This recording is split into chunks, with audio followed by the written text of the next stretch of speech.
The Colorado Buffaloes conducted their second spring scrimmage in their indoor practice facility. They were going to do it out on Folsom Field, but the weather moved it inside. Brian, we got a chance to attend a lot more snaps during this scrimmage than we saw during their first spring scrimmage, and definitely much more of a back and forth.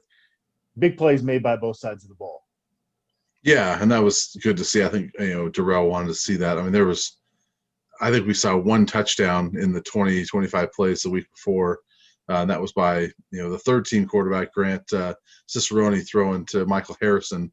We actually saw, four touchdowns, yesterday and a few goal line field goals. But, JT Strout looked really good. And, I thought Drew Carter looked fairly, decent in his little appearance as well. So, yeah, much better sample size than we saw the week before. Yeah, we're only allowed in, I think it's going to be these two scrimmages and the spring showcase. And so you try not to overanalyze things because, even back in the day, remember there was a camp where Seppo Lufau was struggling and we thought maybe Jordan Gerke would be the starting quarterback. And so you don't want to get too crazy with your observations with these small sample sizes, but just based off yesterday, JT Strout is a true player in this quarterback competition. We kind of thought that was going to be the case. The one-time transfer rule has been passed. He's got really good arm talent. That throw that he made to Montana Lomoni Craig in the end zone, he's scrambling to his left, fits it into a tight window, really good throw. He had a couple other really nice throws out there as well. His arm talent was on display yesterday. Yeah, it really was. And, you've mentioned before he has that tendency to make bad decisions. And we sort of saw that early in the scrimmage.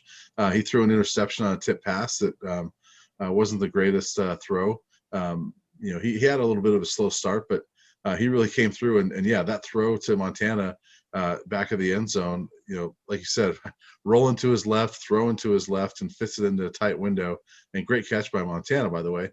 But yeah, I thought Strout looked really good, and actually it was our first chance to talk to him, and I thought he came across really, really well in the interview. So yeah, he's definitely a player in there. And again, you don't want to make too many judgments just based off what we're seeing, but he was much better than Brendan Lewis yesterday, and Strout was definitely the best quarterback on the field that I saw. Yeah, and it's one day again. Yeah. Brendan Lewis has done some good things this spring, so I'm not trying to anoint JT Strout as the starter today, but right. It's something you're going to have to keep a close eye on. Again, this is going to be a really close competition. I don't think Danny Langsdorf is going to have an easy decision to make here. I think it's really going to go to the point of camp where you've got to make a call because you got to start preparing for the opponent. I'd be surprised if that decision gets called prior to that, prior to when they did it last year, when they felt similarly, hey, we got to get Sam Noyer rolling here for this opener. Alex Fontenot, I think we all agreed watching was the star of the scrimmage yesterday. Yeah. There's guys on this team like Brady Russell and Nate Lamb, and you watch when they're healthy and out there practicing, and they have that next level competitiveness to them. That's one thing I felt like, as talented as Alex Fontenot is, that we didn't necessarily see, even when he was the starting running back in 2019. But yesterday we saw it. He was running angry out there with a sense of purpose. Jarek Broussard was out with a minor ankle injury. If Alex Fontenot keeps running like that, he's going to get on the field. Yeah, there's no question. I mean, he was really good yesterday, and didn't get in the end zone, but he had two or three of the best runs of the day, and one of which was about a 30-yarder in which he sort of ran through Mark Perry, downfield and gained some extra yards. And then he had another one where he and Perry met head on downfield and about 10 yards downfield, and Fontenot pushed him back, and it was a pile. I mean, everybody piled on to Fontenot, and I don't know if he ever hit the ground. I mean, that pile kept moving. That pile kept moving for another 5-10 yards. And that was a pretty impressive run. I mean, Fontenot ran with a purpose yesterday, and I don't know what that purpose was, other than to show that hey, I'm back, and I'm very much in this competition. He said that the one time we talked to him. He said, "I'm going to get on the field," and you watch him yesterday, like, yes, he is. He's going to be on the field. You also saw a hungry guy in Caleb Fourier yesterday. That short pass he caught from Drew Carter, there were a couple defenders in front of him. He was getting into that end zone. He barely got in there, but he showed some physicality there. again, you try not to overanalyze these spring scrimmages, but even, Carl Jarrell mentioned that he's got a lot of potential. You've got a lot to figure out there at tight end beyond Brady Russell. Caleb Fourier is going to be in the mix as well, based off what we saw yesterday. Yeah, I was actually impressed with how big he was. That's the first time I ever really remember seeing him that close up. Good size. He was mostly a wide receiver in high school, a big wide receiver. But he had another catch that it was called back actually for a holding penalty. But he did the same thing. I mean, good yards after the catch, and he actually ran with some aggression too. So I liked what I saw out of him. And you're right. I mean, Brady Russell, I think, is one of the better tight ends in the Pac-12. But beyond that, it's a group of guys that you don't know much about, and they need people to step up because they clearly value the tight end in this offense, and I think they need 2 or 3 guys so they can count on to catch the ball. And last year when Brady Russell went out, they had Matt Lynch, who's a veteran. CJ Szymanski, did a pretty good job, but when they threw to the tight ends, there were several drops, and they couldn't count on those tight ends like they could Brady Russell. So they need, I think, 2 or 3 other guys, and Caleb looked like someone that, hey, maybe he can be that guy. Another guy on offense that Colorado should be able to depend on this year is Montana Lamonius Craig. He was out there for, a handful of snaps last year, did catch a pass in the Alamo Bowl. Carl Jarrell said that he's quickly becoming a comfort piece for quarterbacks. I had him as my most underrated pick in the 2020 class, and if you look back at some of my picks, I've been wrong many times, but I think on this one I'm going to be right. He really blew up his senior year at Inglewood High School, and he's been pretty steady since he's gotten on campus, and he looks pretty fluid out there running around, and he seems like a really dependable guy, like in terms of his hands. Like, again, small sample size, but I don't know if I've seen him drop a pass yet. Yeah, I was asked recently by a fan. I don't know if it was in my Buff Zone chat or on email, whatever it was, but I was asked who is CU's possession type receiver, and that's kind of how Carl Jarrell described him yesterday. I mean, he's that guy that the quarterbacks have comfort with, and that's what they turn to when they need to get a first down on 3rd and 8 or something like that. And he did a pretty good job, and I thought it was interesting. JT Shrout told us that he actually remembers throwing with him in high school. They played 7-on-7 together. So there's doesn't sound like it was a lot of time they played together, but there was enough that there was some familiarity and comfort. And he said that Montana's just gotten much better as a route runner and things like that. And it showed. I mean, he looked pretty good. Defensively, Isaiah Lewis, you mentioned the tip pass interception. He got that. We had credited sacks to Joshka Gustav, Jalen Sami, Lloyd Murray Jr., Naeem Rodman. Late there when they were doing some goal line work, Carson Wells had a really nice stop on 3rd and goal.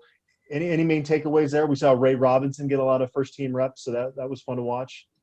Yeah, defensively, I mean, as far as guys we might see regularly, I thought Carson Wells was a beast. Once again, and they were playing him actually with kind of the 2nd and maybe 3rd team defense a little bit. He was getting in there getting tackles for loss. I thought Jonathan Van Diest played really well yesterday. He had one. It would have been a really tough interception, but it hit off of his shoulder, I think, that he didn't catch. But I think it would have been a tough one. But he played really well. He had a really nice tackle on Fontenot in a goal line situation, right in front of us. So I thought he played really well. I thought the defensive line overall, we mentioned those 3 guys that had sacks. I thought overall they did a pretty good job. And to put into perspective, all of what we've said here is CU was without a ton of guys that are expected to be key players for them. There were key players out there participating, don't get me wrong, but Sam Neuer, Jarek Broussard, Brendan Rice, Frank Phillip, Nate Landman, Terrence Lang, Chris Miller, Casey Roddick, Makai Blackman, Maurice Bell, Chance Lytle, Austin Johnson, Jalen Jackson, Tariq Luckett, Mr. Williams, Deion Smith, Brady Russell, and then I didn't see Eric Olson or Torrin Pittman out there during the scrimmage portion either. So you're talking about a lot of guys that are going to have big roles in this team that were not out there, but very valuable for the young guys and the guys that they're trying to fill into those depth pieces. That's kind of what spring ball is about. When I asked Darrell about Jarek Broussard, he said, "Hey, this isn't the time to push a guy back. Like we want him to get healthy before we have him out there practicing." So again, you got to take a little bit of all we've said here with a grain of salt. Just this is not ones versus ones all the time, but it's still very valuable for this program, given especially that they didn't get this a year ago. Yeah, and another guy that I don't remember seeing out there was Levante Chenault. So I know he was out there, but I didn't see him a whole lot in the scrimmage. But you're right. You got to take what we're watching there, and not make snap judgments on what this team's going to be like this season. When that list that you named there, those are all guys that are going to play this year, right? There's a bunch of starters you listed there that are not playing or potential starters. So, but I thought it was, my main thing. Another guy on offense, real quick, Adam, I want to mention is Daniel Arias, who had just the one catch in the scrimmage, but it was a really nice, catch from JT Stroud on about a 31-yard touchdown. And in warmups, I didn't see him drop anything. I thought he looked pretty good. We're still kind of waiting for him to, put it all together and get going. But I thought he looked good in the little bit I saw. But overall for me, it was just nice to get in there and watch an extended scrimmage. The previous Friday was nice. We were in there for about a half hour or so, but being able to watch an extended scrimmage was really nice, and to just get a sense to see some of these young guys we've been hearing about in person. One of the hot topics with CU fans right now is the situation at tight end, especially with them signing Austin Smith as a late 2021 signee on Friday. You had tweeted out that Nick Fisher, he was a walk-on transfer from the Division II ranks. He played 11 field goal or PAT snaps last year, but didn't have a big role in the team. He's not in that mix at tight end anymore. It kind of reminds me of the numbers after signing day when they have all these commitments and everybody's freaking out about how they're going to get down to that 85 number. The tight end position is going to work itself out between now and August. We again, until these guys hit the transfer portal, I feel bad speculating on that stuff, but don't worry about it. It's going to work itself out. Yeah, it's going to work itself out. And I think that, again, it is, tough to speculate, but, for fans, look who's talked about, and more importantly, look who's not talked about. And those are, maybe the places you look at and say, he may not be here in the fall. There's certainly there's room for attrition there. They've currently got 12 guys projected for the fall. They're going to end up with 7 or 8 at tight end by the time this is all said and done. So there's going to be some attrition there. There's going to be attrition at other spots as well. So it's going to be interesting to see. There's always something that happens after the spring, right? And there's going to be a couple guys that kind of make us step back and raise our eyebrows a little bit when they enter the portal. But this is kind of a unique time of the year, and especially with the way the portal is. And now that the NCAA Division I Council this past week officially passed that transfer exception that everybody can transfer and not sit out one time, we could see more guys going in the portal. And, speaking of what CU fans like, talk a lot about, back during the Mike McIntyre era, one of the hot discussions back then was that they didn't use the tight end. So I think we've seen with these personnel moves, Carl Jarrell, as long as he's in Boulder, that tight end position is going to be a key part of this offense. And Jarrell was not setting the expectations low for their latest edition. He compared Austin Smith to Mercedes Lewis, one of the best tight ends we've seen in the last 15 years. So we'll see. Austin Smith ran almost an 11 flat, an 11.01 100-meter dash here recently, and he looks the part for sure. From a small town outside of Houston, and he didn't get a ton of exposure. If he had gone to Independence Community College, this is a guy that maybe they're not able to get 6 months from now. Yeah, he had interest from, I believe, I think you wrote this, Michigan, Georgia, or Michigan State, Georgia, places like that were already kind of looking at him. And CU fans alike that, CU got him over Michigan State, certainly. So, well, yeah. And not sorry to cut you off, but I've seen some debate as to well, if they liked them so much, why didn't they offer? Well, teams are pretty up against it scholarship number wise right now. And because of the transfer portal and this one-time transfer rule getting passed, a lot of the schools just wanted to see him compete at the JUCO level. There was going to be a lot of interest if he lived up to the hype there. Yeah, this is really kind of taking a chance on a guy that, but when you look at his size and his speed, it's probably not too much of a reach to take a chance on Austin Smith. I think it's 6'5", 235 pounds, runs at almost 11 flat 100 meters at a tight end. I'll take a chance on that. And lastly, Brian, before we sign off here, we got a chance to swing by the Dark Horse. Your first time at the Dark Horse. I convinced you to order the Jiffy Burger. I know CU fans are waiting with bated breath here. They want to get your review. Well, I know I've disappointed some when they found out that I've never been to the Dark Horse before. So I know it's a popular place among CU fans, but keep in mind on game days, I'm usually at the stadium. I'm always at the stadium and not at the sports bar. So I don't live in Boulder, so I don't have a lot of reason to go eat in Boulder. So it was my first time there. Looked like a pretty cool place. It was pretty quiet there Friday afternoon, but I could see where it's a fun place for CU fans to watch a game. And the Jiffy Burger was, pretty solid. I told you about 3.5 stars out of 5. So that's a pretty good burger. I've had better burgers. It's, the one other peanut butter burger I had was at the Cherry Cricket, and I'd probably rank that ahead of the Jiffy Burger, but just slightly.